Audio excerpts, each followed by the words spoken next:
conversations. I believe that as Yemi and Bimbo converses, there will be lots of fun, perhaps lessons and learnings that will make the difference in our lives, our relationships, everything. Welcome, Bimbo Davis.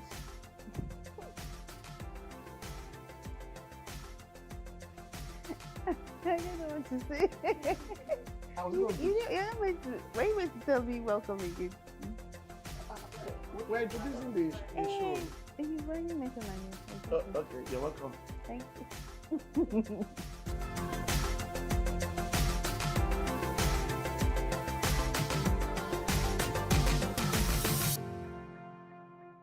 Okay, so it's interesting when it comes to young people and apathy towards marriage.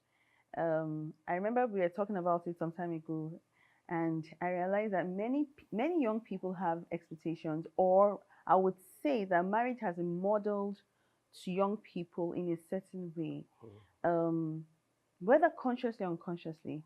A lot of things have, like our own days when we got married, it was all about marriage, husband, wife, family, and that was all it had. Marriage was just not limited, but I would say more of husband, wife. In today's world, especially for young people, there are a lot of things that have other factors that have come in. Now we see women, wives, being the breadwinners in homes.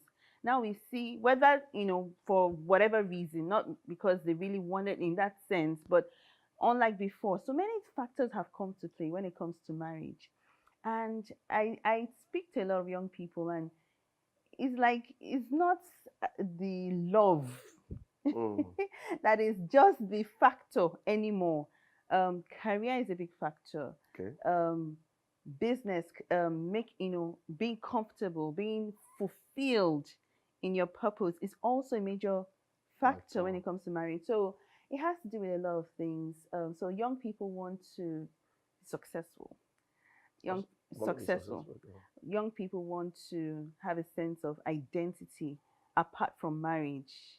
So a lot of things have, added some form of, so marriage is no longer number one. It used to be number one for me as a young girl. Okay. But now it's now number something else. Maybe for some young people, not everything. Not John, it's still number one for you. I didn't say. I said for a lot of people, young people. It's still, so I'm just saying that a lot of factors have, come in, and of course, another major factor is the conflicts that happen in marriage, the way husband and wives deal with conflicts. It's a major. I would say. I think we can talk about that conflict stuff. Yeah. My take is this: two major things. Media. The narrative from media shows that marriages are not working, and young people, when they see that, there's this fear. I don't want to get into this thing. How am I going to do it? How am I going to, the media would not present to you marriages that are working and doing well. So there's this fear. Unfortunately, there are so many marriages doing well that media is not showing. Yeah, because when people are doing well, they don't make noise necessarily. So I think that balance should be there in the thinking. There are loads of couples that are doing well. Maybe you have to search them out and learn from them. The other thing is this. In marriage, it looks like the destiny is no more in your hands alone. That's a major thing. A lot of young people want to have their destinies in their hands. Like, okay, if it is my business, and I'm an entrepreneur, I want to succeed. If I fail, I know it's my failure. But I don't want anything that will now take that power away from me, because the truth is, in marriage, it's not just about you anymore. The other person's behavior or lifestyle can actually damage your own. So people are thinking, I'd rather not get into that and live my life by myself, and maybe I can even succeed by myself and do well myself, rather than getting somebody else involved that will now scatter the table, for me. So that fear is there.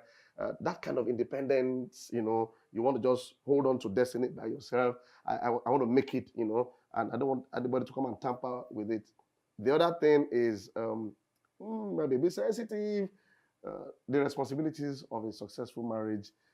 Somebody is just thinking, do I need to carry this responsibility? I have to do this, I have to do that. But instead of looking at responsibilities, can you look at the beauty of it? I am grateful I am married. I'm better off for it. There are so many things Bimbo brings to my life, I'm a pastor, to our ministry, that makes all the difference. I look back and I ask myself, I would have been worse if I wasn't married. I don't think I'll be where I am today. There are You so would have many been intangibles. I've been in the one. you would have been a military dictator. Ah, military what? It's true now. That's Well, okay, unsaved military dictator. yeah. Me, Yes. you would have been Margaret Thatcher. Me. Yes. Everybody knows that is not true. Why is that a dictator? I said you would have been. Why? If I was not in your life, you would have A been. dictator. Even as A a military a responsible military leader. dictator. You No, would have been no. a military. See, Jesus has made a difference in my life. And as he has made a difference in her life too. She's very fearful. Hmm. She when we were in school, I had to beg her to read her books. Yes, I would tell them. She said I'm a dictator. I used to beg her to read her books. She would not have graduated. So what would have So, been and that's a leadership. That's a leadership. for You have not going drop her back, from school. that's not true. Absolutely We are not better true. off because we are married. I'm not a military dictator.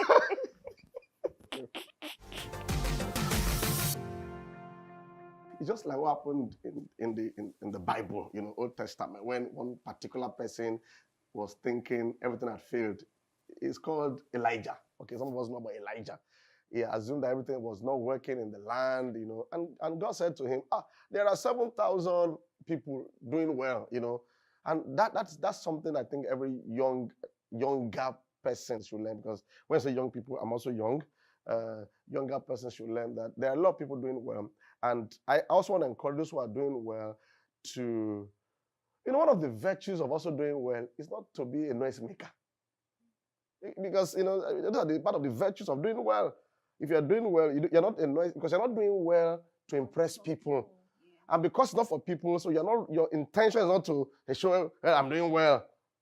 Do you understand that? So that's why it seems that the ones that are doing well don't usually talk. But I think if we have to help ourselves, we need to share stories as much as we can with the right motive, okay, with the right intent, so that others can be built, not just our own children, but their friends and the incoming generation. My thinking is this, our thinking is this, the more I share with others how God has helped me, I realize that God multiplies it, okay?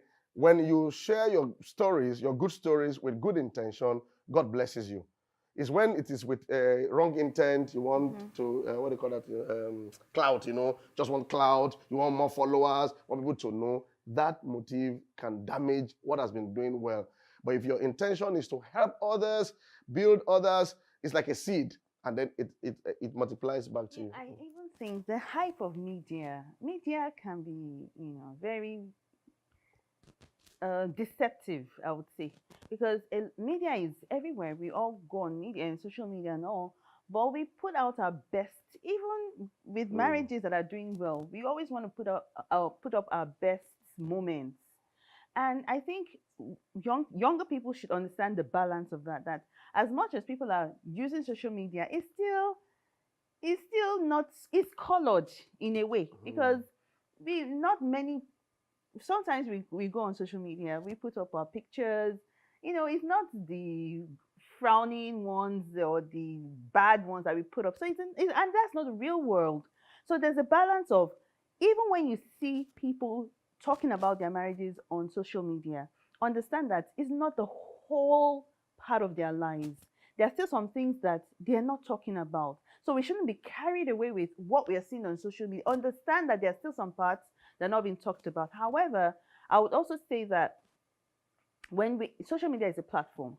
when you have to go on social media, there's a purpose behind it, especially when it comes to showing our marriages or our lives.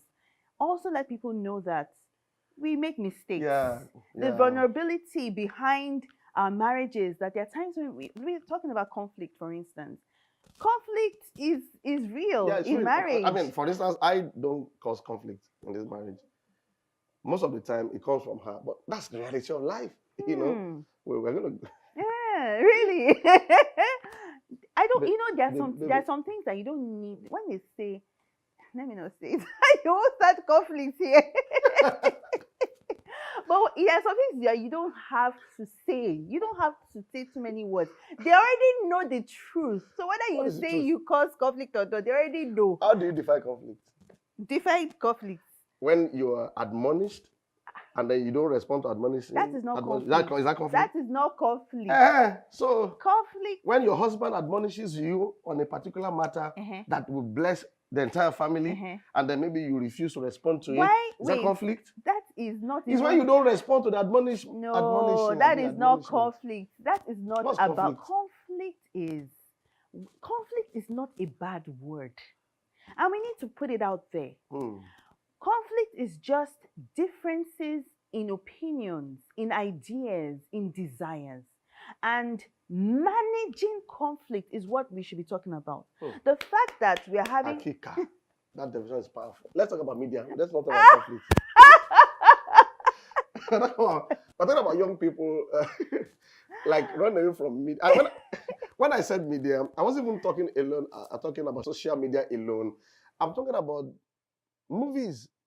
Most of the things we watch do not really promote marriage. You see, even when you see a man and a woman in any movie, it's more like boyfriend and girlfriend or just dating. There's hardly any series you watch that promotes a harmonious marriage. So knowingly, a lot of young people are shaped that, okay, I don't have to get married to be happy.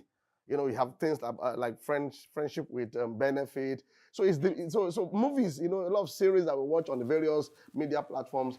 Very rare will you see a James Bond, for instance, you know, getting married officially and then do all those things with his wife. It's more like a woman that just tagged along. And so a lot of people just believe that, oh, somebody can tag along. If I'm not doing well, I let her go, you know. And I just want young people to realize, to be aware that that is not real. Yeah. In the same industry, I mean, if you follow the trend now in Hollywood, you realize that when people now get into sexual crisis, they demonize them, they cancel them, and you are the ones promoting those things in the first place. Okay. So I just want us to be aware that that's not real life. That's not life. There are a lot of people, I mean, look left, right, and center. There are homes. Everybody comes from a family. The president, the engineer, the pastor is from a family. The question now is, how is that family? You also came from a family. So I want to just encourage young people not to be afraid of it, because I think marriage is a good place to train up for life. Yeah. That same business, that same career. There's something about the health of the home in terms of learning to relate with somebody else and raising up children that makes you whole. I think I want to. Now let's go to conflict. Sherry, you talked about media. Let's go to the conflict. What about conflict? Yeah. You brought it up. You said that you don't cause conflict. Did I say that? Okay, I said that. Oh, Jesus is Lord. See you next episode.